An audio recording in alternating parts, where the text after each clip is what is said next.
গণভবনকে ভেঙে চুরে তোলপাড় করে দেওয়া হয়েছে। এই জন্য ডক্টর ইউনূসের একজন প্রতিনিধিকে পাঠানো হয়েছে যে তুমি দেখো তো এই গণভবনের বেড়া, তারপরে আশেপাশের জিনিস এগুলো ঠিক করতে হবে, তো কিছু লোকজন নিয়ে আসো যারা পারবে ঠিক করতে।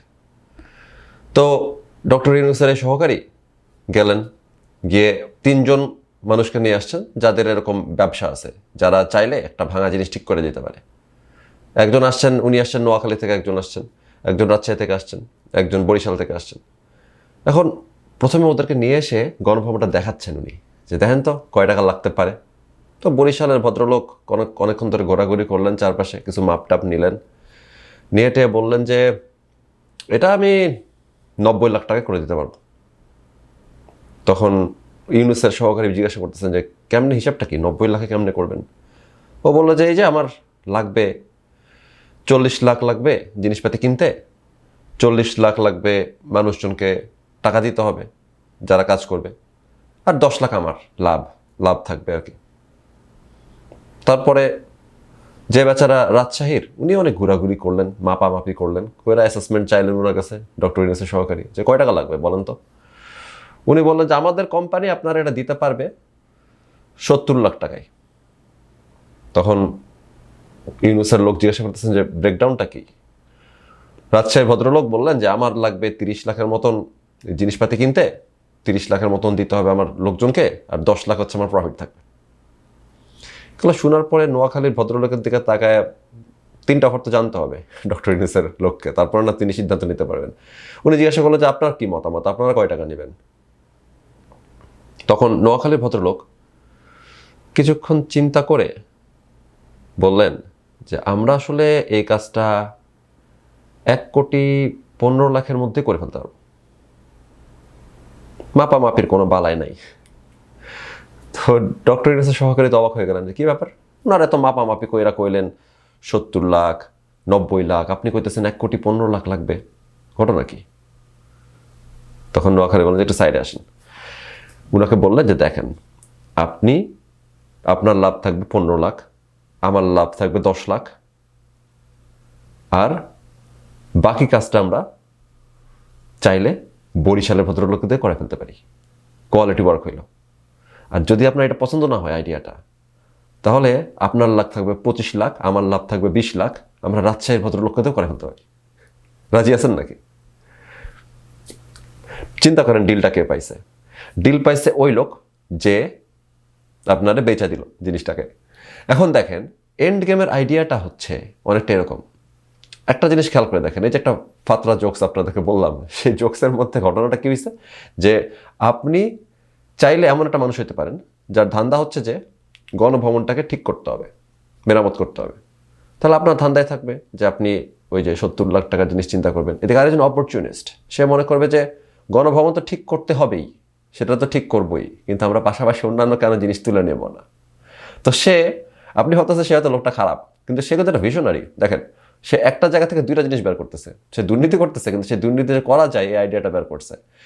এইভাবে প্রত্যেকটা আইডিয়ারই কয়েকটা দিক থাকতে পারে। এগুলা ভালো নাকি খারাপ সেই পর্যায়ে আমরা যাব পরে। প্রথমত, যে কোনো পলিটিক্যাল সেন্সে, যে কোনো মানুষের পলিটিক্যাল আইডিয়ার মধ্যে এই ধরনের একটা বিষয় থাকতে হবে যে সে দেখতে পাবে তার এন্ড গেম কোথায়। এন্ড গেম যে জানে না, তারে দিয়া কাজের কাজ চিন্তা করা হয় না, ওদেরকে দিয়ে নাচানো যায়। যেটা আপনি দেখবেন যে গত সরকারও করছে, এই সরকারও করতেছে। উনি তুর্কি নাচন নাচাচ্ছেন সবাইকে দিয়ে।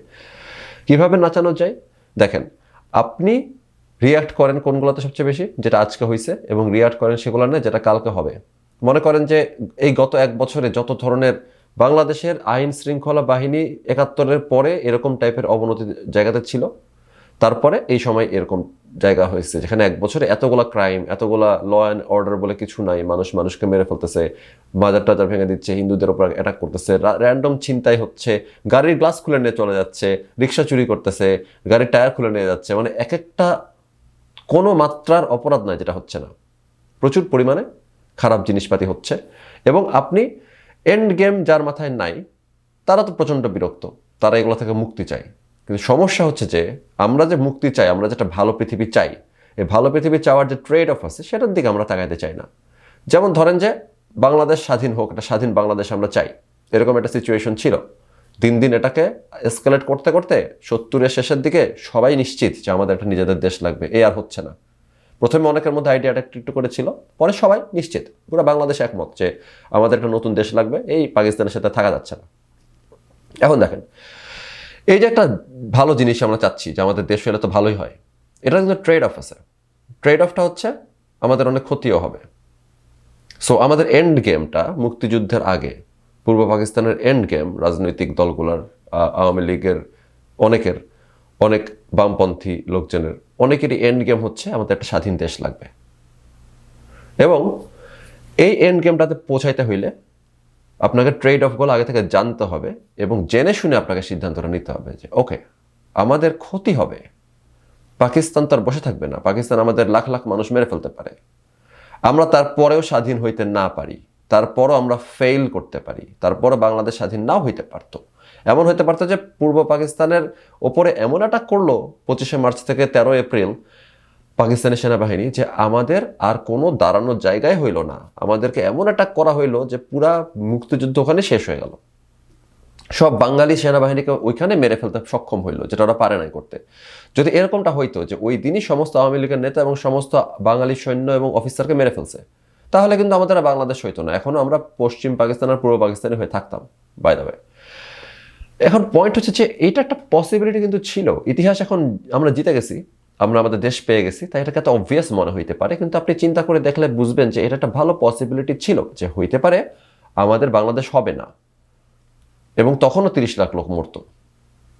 এখন দেখেন, আমি এটা এই কারণে রিভার্স চিন্তা করাটা খুবই জরুরি এই বিষয়ে। অন্তত এন্ড গেম বুঝতে হইলে আপনারা বুঝতে হবে যে এন্ড গেম এ যাওয়ার পরে আপনি হিসাব করতে পারেন না ট্রেড অফ কি হয়েছে। অর্থাৎ মুক্তিযুদ্ধে আমরা জিতে যাওয়ার পরে আপনি হিসাব করতে বসলেন যে ওকে, আমাদের 30 লাখ লোক মারা গেছে, 2-4 লাখ মেয়েকে ধর্ষণ করা হয়েছে, আমাদের এতগুলা প্রপার্টি লস হয়েছে, আমাদের এত ধরনের টাকা পয়সা চলে গেছে, কেন্দ্রীয় ব্যাংকে পাঠিয়ে দেওয়া হয়েছে।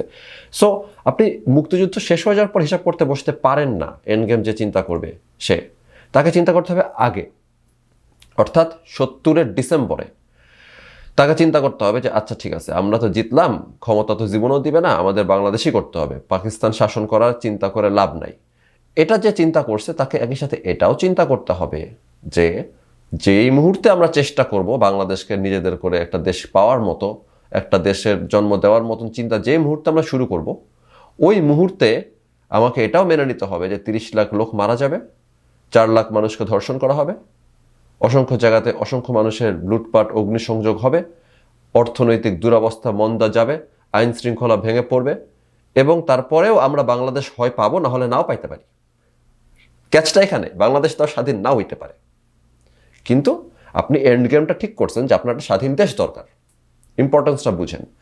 রাজনীতি করতে হইলে বা রাজনৈতিক বিষয়ে কথা বলতে হলে আপনাকে এই ধরনের একটা হাইন্ডসাইট সব সময় মাথার মধ্যে রাখতে হবে যে আমার এন্ড গেম কি, বাংলাদেশ বলে একটা দেশ হবে, এরপরে সবকিছু ঠিক আছে।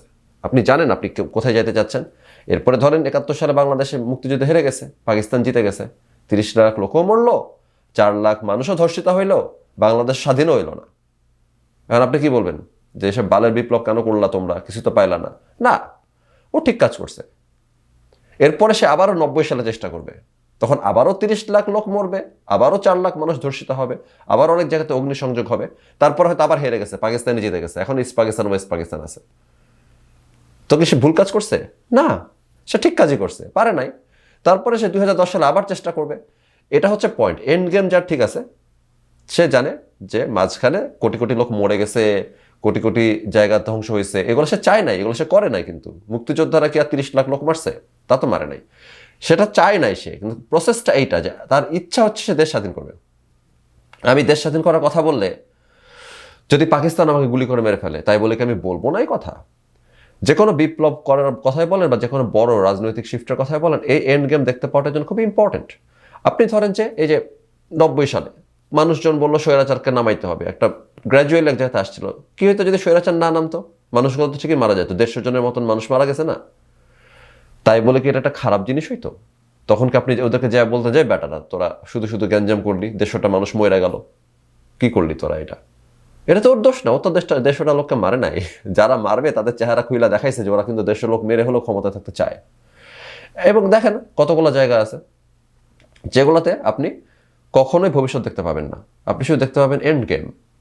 যেমন জুলাই আগস্টের আন্দোলন, এটা একটা গুরুত্বপূর্ণ ঐতিহাসিক উদাহরণ হয়ে গেছে, তাই এটার কথা আবার বলতেছি। জুলাই আগস্টের আন্দোলনের সময় আমার এন্ড গেম কি? এটা তার জুলাই আগস্টের জন্য এন্ড গেম না, 24 সালের জন্য এন্ড গেম না। 24 সালের মার্চেও তো আমি আওয়ামী লীগের পুলিশের সাথে ঝগড়া করতেছিলাম, গ্যাঞ্জাম করতেছিলাম। আমার ফেসবুক আইডি তো মার্চে পুলিশরা খেয়ে দিছে। পুলিশদের প্রচ্ছন্ন আশ্রয় প্রশ্রয়ে থাকা জঙ্গিবাদী ইসলামিক সেল আমার আইডি খেয়ে দিছে। তো আমি তখন বলছিলাম যে এটার পরিণতি একদিন না একদিন আপনারা পাবেন, কিন্তু পেয়েছো তো। এরপর কি আপনি আমাকে বলতে চান যে আমি এখন ওদের জন্য মায়া কান্না কাটবো, যারা হচ্ছে এই ধরনের কাজ কারবার করে আসছে বছরের পর বছর? এখন আমার যুদ্ধ তো সবসময় একই ছিল। সেই 2012 সালেও আমার যে যুদ্ধ, 2019 সালেও আমার সেই যুদ্ধ, 2025 সালেও সেই যুদ্ধ। এই যুদ্ধ হচ্ছে যে আমি বাংলাদেশের একজন নাগরিক হিসাবে, আমি এটা খুবই এক লাইন স্পেসিফাই করা জরুরি যে আপনার ধান্দাটা কি, আপনার শেষ এন্ড গেমটা কি। আমার এন্ড গেমটা কি? আমার এন্ড গেম হচ্ছে যে আমি বাংলাদেশের একজন নাগরিক হিসাবে আমি ওই পরিমাণ নাগরিক অধিকার চাই যেটা একজন জার্মানির নাগরিক পেয়ে থাকেন আজকের দিনে।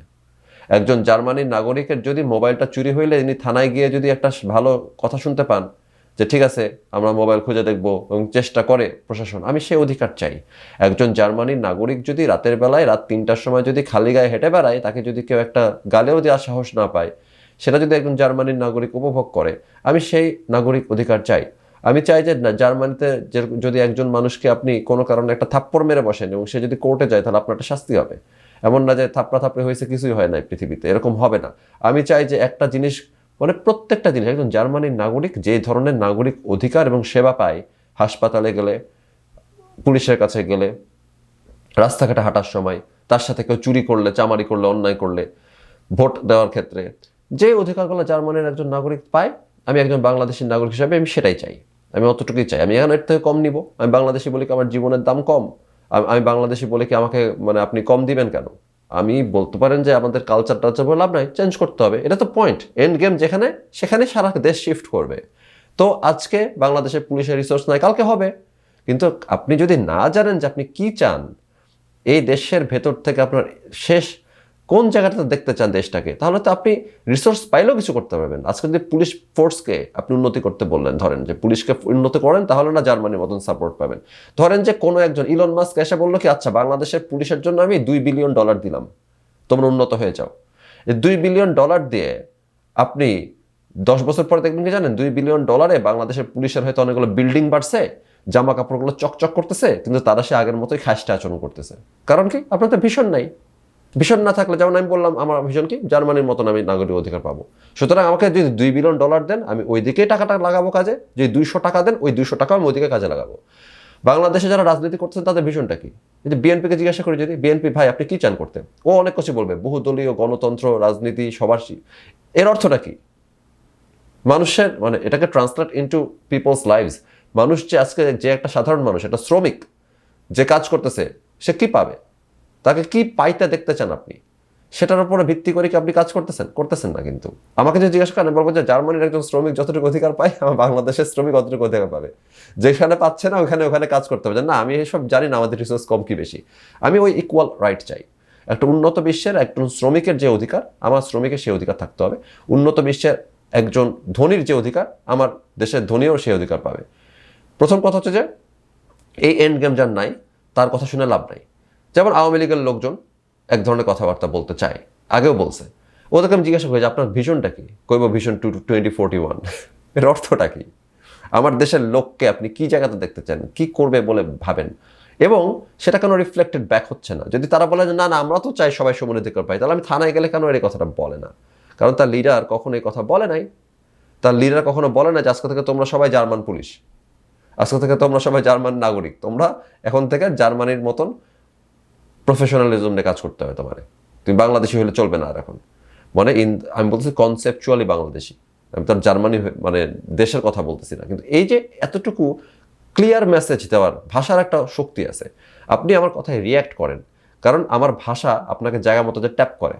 যেমন আমি চাইলেই বলতে পারতাম খুব বিস্তারিতভাবে যে 71 একটা বড় ইভেন্ট, 24 একটা তুলনামূলকভাবে অনেক ক্ষুদ্র ইভেন্ট, কিন্তু 71-এর স্পিরিট আর 24-এর স্পিরিট সেম টু সেম। আমি সেটা না বলে কি বলি? আমি বলি যে 71 আর 24 তো একই। কোন দিক থেকে একই সেটা আমি ব্যাখ্যা করতে যাবো কেন? কারণ আপনাকে হিট করুক আমার কথা তীরের মতন আপনার হার্টে গিয়ে টাচ করুক, তারপরে আপনি আসবেন ডিসকোর্সে। এই যে তীরের মতন কথাকে কাজে লাগানো, সেটা হচ্ছে এন্ড গেম ডিফাইন করা। কোন রাজনীতিবিদরা করছে? এনসিপির মতন বালছাল বাদই দিলাম, বিএনপি আওয়ামী লীগ থেকে শুরু করে কেউই, ইভেন বামপন্থীরাও করে নাই। আপনাকে এক শব্দে, এক লাইনে, এক বাক্যে আপনার এন্ড গেম ডিফাইন করতে হবে। অ্যান্ড এন্ড গেমের জন্য যেসব জিনিসপাতি আসবে, যেমন ধরেন যে জুলাই আগস্ট হয়েছে, এটা আমার এন্ড গেমের দিকে এক পা আগায় যাওয়া। কারেন্ট বাংলাদেশের যে সিস্টেম চলতেছিল, তাতে করে কোনো দিনও বাংলাদেশের মানুষটা জার্মানির সমান অধিকার, নাগরিক অধিকার পা দূরে থাকুক। মানে আমি বারবার জার্মানির নাগরিক অধিকার বলতেছি, কারণ আমার একটা ভিশন আছে, আমার একটা রাজনৈতিক দল, কনসেপ্ট, পার্টি আছে। এখানে জার্মানির কোনো সম্পর্ক নাই। বাট আমরা যে জিনিসগুলো চাই সেগুলো অনেক পলিটিক্যালি হেভি আলোচনা। এত হেভি আলোচনা করলে সাধারণ মানুষ পছন্দ করে না। যেই কাজটা বিএনপি করে, যে কাজটা আওয়ামী লীগ করে, বামপন্থীরাও করে, এনসিপিও করা শুরু করছে, এত হেভি আলোচনা করে লাভ নাই। তাই সাধারণ মানুষের কাছে আমার কাছে একটাই প্রস্তাবনা, যে জার্মানির নাগরিকের সমান অধিকার আমি পাবো। বাট বিস্তারিত যদি জানতে চান যে আমাদের আসলে রাজনৈতিক দলের মূল ধান্দা কি, সবকিছু এই ওয়েবসাইটে যান, যা দেখেন যে আসলে কি কি ধরনের কথাবার্তা বলা হয়েছে। সেখানে আবার জার্মানি টার্মানি তো বলা নাই, তখন আপনি বুঝতে পারবেন কি বলা হচ্ছে। বাট আমার পয়েন্ট হচ্ছে যে এই যে শব্দের যে খেলা, আমি অনেক কিছুই বলতে পারতাম। আমি চাইলে ওই শব্দগুলোকেই অন্যভাবে বলতে পারতাম, জার্মানি শব্দটা উচ্চারণ না করতে পারতাম, অন্য একটা দেশের কথা কেন বলবো, তাই না? তাও আমি জার্মানি বলছি, কারণ কি এটা আপনাকে রিচ করতে পারবে দ্রুত। এখন এন্ড গেমের ক্ষেত্রে আমি জানি যে জুলাই আগস্ট যখন হচ্ছে, তখন আমি বুঝতে পারতেছি যে শেখ হাসিনাকে যাইতেই হবে এবার, আর কোনো চয়েস নাই। প্রথমত, ইভেন যদি সমস্ত ইসলামিস্টরা, সমস্ত বামপন্থীরা, সমস্ত মানুষজন যারা রাজনৈতিকভাবে কোনো একটা দর্শনের ধারণ করে, তারা যদি হঠাৎ করে গায়েব হয়ে যাইতো, ধরেন বিএনপি গায়েব হয়ে গেল, প্রত্যেকটা বিএনপির লোক এবং বিএনপির কর্মী অদৃশ্য হয়ে গেছে, জামাতের কর্মী, ইসলামিস্টরা অদৃশ্য হয়ে গেছে, ধরেন আমি, আমার মতন যারা লিবারেল বামপন্থীরা যারা আছে অন্যদিকে, এবং আমার মতো যারা লিবারেল সেকুলার আছে, আমাদের এই ব্যাচগুলো অদৃশ্য হয়ে গেল। এরপরও জুলাইয়ের আর আগস্টের এই আন্দোলনটা হইতোই, এরপরও শেখ হাসিনার পতন হইতোই। প্রথম কথা হচ্ছে এইটা। দ্বিতীয় কথা হচ্ছে যে এই পতনটা যে হবে, এটা নিশ্চিত করে জানার পরেও, এরপরে কি হবে সেটাও আমরা নিশ্চিত করে জানার পরেও, জুলাই আগস্টে মুক্তমনারা বা মেঘমল্লাররা বা আমরা কেন শেখ হাসিনার পতন চাইছি? কারণ আমার এন্ড গেমটা একদম সুস্পষ্ট। আমার এন্ড গেমে পৌঁছাইতে হবে, এবং আমার এন্ড গেমে পৌঁছানোর আগে অনেকগুলো শত্রুপক্ষ আছে, অনেকগুলো প্রবলেম আছে, যেগুলো বাংলাদেশের মানুষের জন্য খারাপ। শত্রু তো আর আমার ব্যক্তিগত শত্রু না, বাংলাদেশের মানুষের জন্য শত্রু। তাদের মধ্যে প্রথম যেটা ছিল সেটা হচ্ছে স্বৈরাচারী আওয়ামী লীগ, যে নির্বাচন দিচ্ছিল না। আমি খুবই আশা করছি, আমি তো বোকাচোদা ছিলাম, ছোট ছিলাম তো আসলে 2018 সালে খুবই এক্সাইটেড আমি 2018 সালে, যে এবার হয়তো একটা ভালো ভোট হবে। আর এই ভোটে আমরা, মানে 18 সালে কিন্তু আমি প্রথমবারের মতন ভাবছিলাম যে আমি মনে হয় নির্বাচনে অংশ নিতে পারবো। বাই দ্য ওয়ে, ওটা প্রথমবারের মতন ভোটার হওয়ার কথা ছিল আমার। আমি ভাবছিলাম কি যে আচ্ছা ঠিক আছে, এবার একটা ফ্যান্টাস্টিক ভোট হবে, যে ভোটটা হইলে বিএনপি এবং আওয়ামী লীগ হাড্ডাহাড্ডিটা লড়াই করবে, 33-38% এভাবে একটা কিছুটা হবে আর কি, 38-40% হবে। পরে দেখলাম কি ভোটই হইল না। ওকে, 18 সালে ভোট হয় নাই। 24 সালে ভাবছিলাম যে হয়তো কোনোভাবে বিএনপি আবারও মাঠে আসবে এবং বিএনপি নির্বাচনে অংশ নিবে, তারপরে আমরা একটা হাড্ডাহাড্ডি লড়াই দেখতে পাবো। বিএনপি অংশ নিল না, যেটা জন্য বিএনপি ক্রিটিসাইজ করি। মানে এক পক্ষের রাজনৈতিক শক্তি বলে কি যে অংশ নিল না নির্বাচন, এটাই ভালো কাজ। না না না, নির্বাচনে আপনি বারবার অংশ নেবেন, সবাই মিলে অংশ নেবেন, তাহলে নির্বাচনের কারচুপিগুলো হাইলাইট বেশি পায়। আর যদি নির্বাচনে অংশ না নেন, তাহলে জিনিসটা দাঁড়াচ্ছে যে আপনি আরেকটা দলকে সুযোগ দিচ্ছেন না রাজনৈতিক চর্চার। তাদের একটা ন্যারেটিভ তৈরি করার সুযোগ সৃষ্টি হয়, সেটা বলতেছি। মানে আপনি দিচ্ছেন না, আপনার তো যুক্তি আছে যে ওরা তো ভোট দিতে দেয় না, কিন্তু সেও বলতে পারে যে আমাকে এরা সবাই মিলে ঘোট পাকায় আমাকে দেখাইতে চাইতেছে যে আমি অগণতান্ত্রিক, এই জন্য নির্বাচন আসতেছে না। এবং ওইটারও একটা দাম আছে, ওইটারও একটা ভ্যালিডিটি আছে। সুতরাং আমি মনে করি যে যারা নির্বাচনে যায় না তারা খারাপ, তারা ফ্যাসিবাদের দোষর। যারা নির্বাচনে যায় তারা ভালো, কারণ তাদের কারণে একটা মারামারি হয় ভোট কেন্দ্রগুলোতে, থাপড়াথাপড়ি হয়, কিছু খবর বের হয়ে আসে, লাশ ফেলে, মাই খাইতে হবে। তো আমি এই ধরনের জিনিসগুলো আমি চাই না যে হোক, যে মানুষকে মানুষ পিটাচ্ছে, বা এই যে জুলাই আগস্টে এত ক্ল্যাশ, এত রক্ত, এত যুদ্ধ, এগুলোর পরে আবারও জুলাই আগস্টের পরে এখন পর্যন্ত এখানে একে মেরে ফেলতেছে, ওইখানে ওকে মেরে ফেলতেছে, সেখানে মানে যারা ইসলামের বিরুদ্ধে তাদেরকে অ্যাটাক করতেছে, ওইখানে সাধারণ মানুষজনকে, মানে এগুলো তো ভালো লাগার কোনো কারণ নাই। কিন্তু অ্যাট দ্য সেম টাইম এগুলো তো আর আমি করতেছি না, এটা তো আমার দায় না। কিন্তু যারা করতেছে তাদেরকে সর্বে ফিরায় নিয়ে আসাটাও একটা জরুরি ব্যাপার। যেমন বললাম যে নির্বাচনের সময় যদি ভোট কেন্দ্রে আওয়ামী লীগের পোলাপান মারপিট করে, যদি বিএনপির পোলাপান যায় ওখানে ভোট দিতে এবং মারপিট হয়, দেশের অনেকগুলো জায়গাতে যদি মারপিট হয়ে যায়, তাহলে দেখতে ভালো লাগবে জিনিসটা, যে ঠিক আছে দেখছো আওয়ামী লীগ মানুষকে ভোট দিতে দিচ্ছে না, শুধু মারতেছে। মারামারি করার তো খারাপ কাজ, মানুষ মরে গেলেও তো এটা একটা প্রবলেম, কিন্তু কথা হচ্ছে যে সিচুয়েশনটাকে বেটারমেন্টের দিকে নিয়ে যাওয়ার জন্য এই জিনিসগুলোকে ঘটতে দিতে হয়, অর্থাৎ মানুষকে দেখতে দিতে হয় যে দেখছো আওয়ামী লীগ কিন্তু মারে। এখন বিএনপি কি করলেন? নির্বাচনে গেলেন না, মারামারি হলো না, দেখলাম না কাউকে মারতে। মারতে দেখাটাই তো গুরুত্বপূর্ণ। আপনি যে যাবেন, আপনাকে যে টেঙ্গি ভেঙ্গে বের করে দিবে পোলিং সেন্টার থেকে, এক্স্যাক্টলি ওটাই আমি দেখতে চাচ্ছি। ওটা একটা বড় প্রুফ যে আওয়ামী লীগ নির্বাচন করতে দিচ্ছে না। সেখানে আপনারা কি করলেন? গেলেনই না। আওয়ামী লীগ বলতেই পারে যে কয়জন নির্বাচনে সবার জন্য ওপেন ছিল, যারা নির্বাচনে আসছে সবাই আসছে, ভোট চুরিও করতে হবে না। আওয়ামী লীগ যদি ভোট চুরি নাও করে তাও জিতবে, ভালো তো এটা। তাহলে দাঁড়াচ্ছে কি, সাংবিধানিকভাবে গণতান্ত্রিকভাবে আওয়ামী লীগ আবার নির্বাচিত হয়ে ফিরে আসতেছে।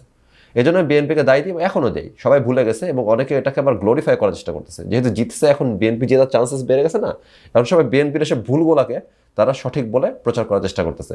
তাদের কথা শুনে মনে হচ্ছে যে আমরা মনে হয় ইংল্যান্ডে বাস করি, যেখানে নির্বাচন বয়কট করলে একটা কাজের কাজ হবে। এই দেশ মাইর খাওয়ার দেশ, মাইর দেওয়ার দেশ। এখানে মাইর খাচ্ছে না কেউ পোলিং এজেন্টে। যে সিমিলারলি জুলাই আগস্টের পরে যে মানুষগুলো কষ্ট পেয়ে মরবে, অনেকে আমার পরিচিত লোকজনও মরছে কেউ কেউ, তাই না? এগুলোকে মেনে নিতে হবে। আপনি কিভাবে দেখাবেন যে অল্টারনেটিভটা খারাপ? কারণ মারামারি তো আমি করতেছি না, মারামারি তো ওই বামপন্থী সংগঠনগুলোও করতেছে না, আমাদের মতন সেকুলাররাও করতেছে না। মারামারি করতেছে যারা করা তারাই করতেছে। জনগণকে কি দেখতে দিতে হবে না যে তারা মারামারি করে? ইসলামিস্টদের যে কথা বলতেছেন, ইসলামিস্টদের যে আকাম কুকাম, এতগুলা মাজার ভেঙে ফেলছে, মেয়েদেরকে যাচ্ছে তাই করলো, কি না করে নাই। নারী নির্যাতনকারীকে ফুলের মালা দিয়ে বরণ করতেছে, ওটার আবার হাই রেজুলেশন ছবি দেখা যাচ্ছে। শাতিমকে হত্যা করতে হবে বলে গ্র্যান্ড মুফতি দাবি করতেছে। মানে কি করে নাই ইসলামিস্টরা? এগুলো আওয়ামী লীগের আমলে হইলে অনেক ভালো হইতো, কিন্তু একই কথা বলছি যে আওয়ামী লীগের এন্ড গেম তো অন্য ছিল, তাই তারা এটা আনতে দেয় নাই সামনে। এই যে আমার এন্ড গেম অনুযায়ী এগুলো হওয়া উচিত, এগুলো হইতে হবে। সুতরাং যখন কেউ একজন এসে বলে যে আগেই ভালো ছিলাম, না না, আমি আগের থেকে খারাপ থাকতে চাইতেছি। এখন আমি আগের থেকে খারাপ থাকতে চাইতেছি, কারণ আওয়ামী লীগের অত্যাচার কি হইতে পারে সেটা আপনারা দেখছেন। আওয়ামী লীগ এখন ইতিহাস, আওয়ামী লীগ এখন চ্যাপ্টারের পেছনে। যেরকমটা বলতেছিলাম, আবার আগের জায়গাতে ফিরে যায় এন্ড গেমের কথায়। প্রথমত বাংলাদেশের জন্য কি হইতে পারে? আমার যে এন্ড গেমে যাওয়ার প্রথমে দুইটা সমস্যা। একটা হচ্ছে যে আওয়ামী লীগের মতন স্বৈরাচারী দল যে নির্বাচন দিচ্ছে না, যেটা বলতেছিলাম। দ্বিতীয়ত প্রবলেম হচ্ছে যে ইসলামো ফ্যাসিস্টরা, অর্থাৎ যারা ইসলামের নামে রাজনীতি করতে চায়, সেটা যতই নিরীহ রাজনীতি হোক, সে ইসলামো ফ্যাসিস্ট। অর্থাৎ জামাত ইসলাম, হিজবুত তাহরি, এরা তো ফ্যাসিস্ট বটেই। ইসলামিক আন্দোলন ফ্যাসিস্ট তো বটেই। কতগুলো আছে না ইসলামিয়াত আন্দোলন, যারা বলে যে আমরা মানবতার কাজ করব, তারাও ইসলামী দিকেই যাচ্ছে এবং তারাও ইসলামো ফ্যাসিস্টই হতে বাধ্য। ওদের কোনো চয়েস নাই, যেটাই বলুক মুখে এখন। সুতরাং ইসলামের নাম আছে যার কাছে, ইসলাম আইডিয়াটা একটা ফ্যাসিস্ট আইডিয়া। আপনার যদি ভালো লাগে তাহলে ভালো, আপনি একজন ফ্যাসিস্ট। আগে তো ওই যে 30 সালের দিকে তো অনেক দেশের লোকজনই গর্ব ভরে বলতো আমি একজন ফ্যাসিস্ট। ফ্যাসিস্ট হওয়াটা একটা গর্বের জিনিস ছিল। আপনি যদি সেই রকমই লোক আপনারা আর কি, যারা ইসলাম পছন্দ করেন, তো ইসলাম একটা ফ্যাসিস্ট আইডিয়া। আমার কথা না, ইসলামেরই কথা। ইসলামের কথা অনুযায়ী ইসলাম একটা ফ্যাসিস্ট আইডিয়া। সো ইসলাম একটা ফ্যাসিস্ট আইডিয়া, এবং এই ইসলাম যেটা ফ্যাসিস্ট আইডিয়া, সেটাকে তো আপনার 2 নম্বর প্রবলেম বাংলাদেশে, যেটাকে সরাই দিতে হবে, কমপ্লিটলি চলে যেতে হবে। প্রথমত আওয়ামী লীগ বা স্বৈরাচারী যে কোনো এলিমেন্ট, স্বৈরাচারী এলিমেন্ট আওয়ামী লীগ হোক, এটা আমি চাই নাই। আওয়ামী লীগ হয়েছে, Awami League chose to be an autocratic government. আমি কি করবো? আমি হয়েছি এটা। এই একনায়কতন্ত্র করা, এটা তো আমি হই নাই, এটা আওয়ামী লীগ হয়েছে, আওয়ামী লীগের সমস্যা। কিন্তু এরকম স্বৈরাচারী মানুষজন থাকলে জীবনেও আমি ওই জার্মানির নাগরিকের মতন অধিকার পাবো না। সুতরাং ওকে যাইতে হবে। সুতরাং আওয়ামী লীগ চলে গেছে, একটা চ্যাপ্টার ক্লোজড। আবার অন্য শত্রুকে, অন্য ফ্যাসিস্ট, ইসলামো ফ্যাসিস্টরা। এখন সেকেন্ড চ্যাপ্টারে এখন আমরা কি করব? সেকেন্ড ফেজ অফ আমাদের বিপ্লব। বিপ্লব ওয়েল ডিফাইন্ড। প্রথমে স্বৈরাচার যাবে, দ্বিতীয়তে ইসলামিস্টরা যাবে। কতদিনে যাবে? 2027 চলে যেতে পারে, 27-এর মধ্যেও চলে যেতে পারে, as early as I can predict, অথবা 2035 সালের মধ্যে যাবে। এবং এটা ওয়েল ডিফাইন্ড একটা প্যাথ। এই যে একটা ছোট্ট জনগোষ্ঠী যাদের লাউড মুখ, তাদেরকে যাইতে হবে। মুসলমানদেরকে গায়েব হয়ে যেতে হবে তাই বলতেছে না, ইসলাম ও ফ্যাসিস্টদেরকে গায়েব হয়ে যেতে হবে। এটা হচ্ছে সেকেন্ড ফেজ। এখন যারা বলে না যে আগেই ভালো ছিলাম, আগেই তো ভালো ছিলাম, না না না, আমরা আগের থেকে খারাপ জায়গাতে নিয়ে আসবো। প্রথমে আওয়ামী লীগের চ্যাপ্টার বাংলাদেশের জন্য অনেক দিনের জন্য ক্লোজড হয়ে গেছে, ওটা ডান। সেকেন্ডলি আমরা এখন দেখাবো যে, বা আমার দেখাইতে হবে না, আমি জানি যেটা দেখাবে ইসলামিস্টরা, যে তারা কত খারাপ। এবং তারপরে তাদেরকে আবার কবর দেওয়া হবে। ঠিক যেভাবে আওয়ামী লীগের কবর হয়েছে, সেভাবে ইসলামিস্টদের কবর হবে। বাংলাদেশের ইসলামিস্টদের জীবনেও রাজনীতি করার অধিকার থাকবে না। এটা লিখে রাখতে পারেন। এখন এইটা যদি আমার, অথবা অ্যাটলিস্ট লিখে যদি নাও রাখতে পারেন, এটা আমার এন্ড গেম এর অংশ। আমার এন্ড গেম হচ্ছে আমি জার্মানির নাগরিকের সমান নাগরিক অধিকার চাই, এবং তার জন্য প্রথম প্রবলেম হচ্ছে আওয়ামী লীগের মতন, আওয়ামী লীগ না শুধু বিএনপি হইতে পারে। কালকে যদি বিএনপি স্বৈরাচার হয়, বিএনপিকে মায়েরা মাজা ভেঙে দিতে হবে, আমাদের কিছু করার নাই। স্বৈরাচার দিয়ে ওই অধিকার পাওয়া যাবে না। গণতান্ত্রিক হইতে হবে, ট্রু ডেমোক্রেসি আসতে হবে। এমন না যে মুখে বললাম ভোট চাই, ওইটার কোনো দাম নাই। প্রত্যেকটা মানুষকে গণতান্ত্রিক চিন্তা করতে হবে। অর্থাৎ আপনি একজন নাস্তিক, আপনি থাকেন জার্মানিতে, আপনি বলতেছেন কি মেঘ মোল্লার খারাপ, কারণ কি সে বাম করে। এটা কিন্তু গণতান্ত্রিক মনোভাব না। মেঘ মোল্লারকে যদি খারাপ বলতে হয় আমার, তাহলে মেঘ মোল্লারের কাজ কাম, কথাবার্তা, আচার আচরণ দেখায় খারাপ বলতে হবে। সে বাম করে বলে সে খারাপ করতে হইল, বাম করলেই খারাপ, এরকম একটা মানে খুবই বাজে ধারণা বাংলাদেশের মানুষের মধ্যে আছে। এবং আপনি সেই জায়গাতে যাইতে পারবেন না, এটা একটা গণতান্ত্রিক মনোভাব না। কেউ একজন এসে যদি বলে যে আচ্ছা আপনি কি, ধরেন আমাকে বললো যে আপনি কি বাশার হুজুরকে চিনেন, আমি বললাম যে না, তো উনি কে? তো উনি বললেন যে না, উনি হেফাজত করে। তা আমি যদি এখন বলি হেফাজত করে, তাহলে বাইনচোদ, তা কিন্তু বলতে পারবো না। আমি যতক্ষণ পর্যন্ত না জানতেছি বাশার হুজুর কি করে, ততক্ষণ পর্যন্ত আমার এই ধরনের কথা বলার কোনো অধিকার নেই। এইটা একটা গণতান্ত্রিক মনোভাব। জার্মানির নাগরিকের সমান সুবিধা পাইতে গেলে আমার জনগণকেও জার্মানির নাগরিকের মতন গণতান্ত্রিক হইতে হবে, অ্যাটলিস্ট মেজরিটিকে। কিছু পার্সেন্ট থাকবে যারা এক্সট্রিমিস্ট হবে। এখন আমাদের আলোচনার এই জায়গাতে আমি যেটা বলতে চাচ্ছিলাম যে এন্ড গেম যার কাছে স্পষ্ট না, যেমন আমার এন্ড গেম আমার কাছে স্পষ্ট, যদি 30 কোটি লোক মরে যায় বাংলাদেশে, আমার কোনো দুঃখ নাই। বাংলাদেশের প্রতিটা জেলা যদি আগুন ধরে যায়, আমার কোনো সমস্যা নাই, যতক্ষণ পর্যন্ত আমি এই কাজটা দেখতেছি যে আমার বিভিন্ন সিদ্ধান্তের জন্য যদি জঙ্গিরা বাংলাদেশ দখল করে ফেলে, আমার কোনো প্রবলেম নাই। আমি তো আর বাংলাদেশ দখল করতেছি না, আমি তো আর বাংলাদেশ জ্বালাই দিতেছি না, আমি তো আর বাংলাদেশের মানে 30 কোটি মানুষ মেরে ফেলতেছি না।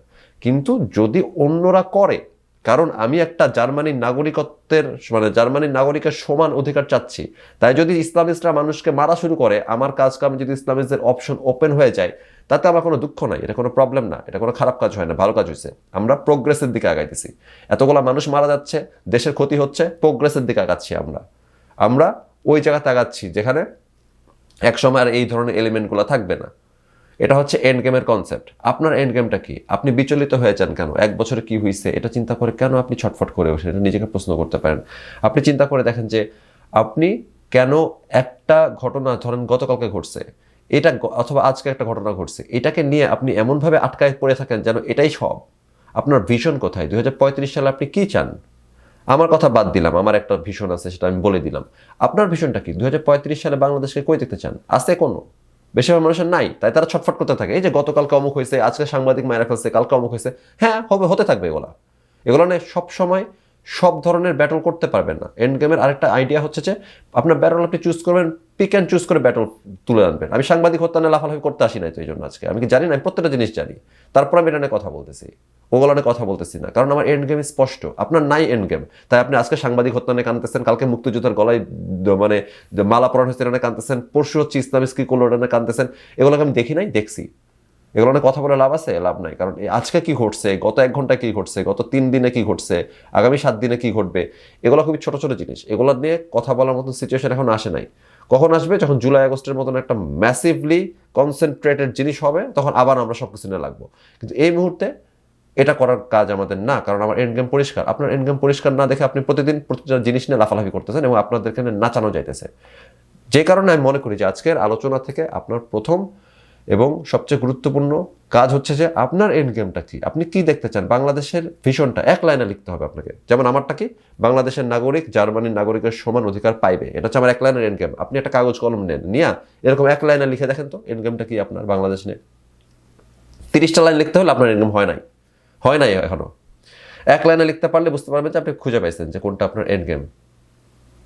এবং প্রত্যেকটা রাজনৈতিক চিন্তাবিদকে অথবা যে রাজনীতি করতে যায় তার একটা এন্ড গেম থাকতে হবে। এবং যখন আপনি এন্ড গেমটা লিখতেছেন, এখানে আমি যোগ করে দিই যেটা খুব গুরুত্বপূর্ণ, যখন আপনি এন্ড গেমটা লিখলেন, যেমন আমাদের একটি স্বাধীন বাংলাদেশ লাগিবে, তার নিচে এটাও লেখেন যে কস্ট কি দিবেন, যেমন 30 লাখ লোক নিহত হইবে, 4 লাখ নারীকে নির্যাতন করা হইবে, লিখেন। এবং আপনি পিস করেন যে ওকে 30 লাখ লোক মরে গেলে আমার কোনো প্রবলেম নাই, মরুক, কিন্তু আমার বাংলাদেশ লাগবে। সেরকম জুলাই আগস্ট হয়েছে, ইসলামিস্টের উত্থান হয়েছে, আমার কোনো প্রবলেম নাই, আমার বাংলাদেশের মানুষকে জার্মানির নাগরিকের সমান অধিকার দিতে হইবে। এজন্য ইসলামিস্টকে উঠতে হইবে, ইসলামিস্টদেরকে দানব চেহারাটি দেখাইতে হইবে, তারপরে বাংলাদেশের লোক ইসলামিস্টদের পদ মারিবে। এইটা আপনি যদি এন্ড গেমের সাথে পিস করতে না পারেন, ক্ষতিগুলা মানুষের হত্যাকাণ্ড দেখে আপনি যদি বলেন যে না থাক তাহলে করবো না, তাহলে আপনি কিছু করতে পারবেন না। এন্ড গেমের প্রাথমিক আলোচনা শেষ হলো, পরবর্তীতে একাডেমিক আলোচনা করব কোনো একদিন। আজকের মতন বিদায়, সবাই ভালো থাকবেন।